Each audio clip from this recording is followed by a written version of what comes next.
கிட்டத்தட்ட இந்த 50 வருஷத்துல இல்லாத ஒரு எழுச்சியை வந்து ஒவ்வொரு மாவட்டத்தில் இருக்க மக்கள் வந்து மிகப்பெரிய நம்பிக்கையுடனும் மிகப்பெரிய ஒரு அன்புடனும் எங்க தலைவருடைய பேச்சையும் வருகையும் மக்களே வந்து இந்த பிரச்சாரத்தை உருவாக்குனாங்க. ஆனா உண்மையை பதிவு பண்ணணும். எல்லா மாவட்டங்களிலும் எப்பொழுதும் பெருசா வந்து காவல்துறை வந்து பெருசா சப்போர்ட் பண்ண கிடையாது. அரியலூர்ல சப்போர்ட் பண்ணாங்க.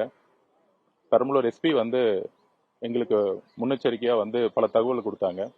அதனாலதான் கடைசி நிமிஷத்துல அந்த ப்ரோக்ராம் நாங்க கேன்சல் பண்ணோம்.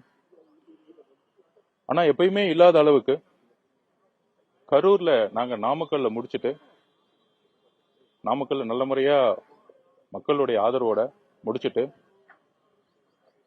என்ன டைம் காவல்துறை சொன்னாங்களோ 3 to 10, இன்ஃபேக்ட் காலையில இருந்து தலைவருடைய நாமக்கல் வருகையாகட்டும் பிரச்சாரம் ஆகட்டும் எங்களுடைய சொந்த லைவ் ப்ரோக்ராம்ல எல்லா மீடியாவுக்கும் லிங்க் கொடுத்துட்டு இருந்தோம். ஸோ தலைவர் எங்க இருக்கிறாருன்னு தெரியும்.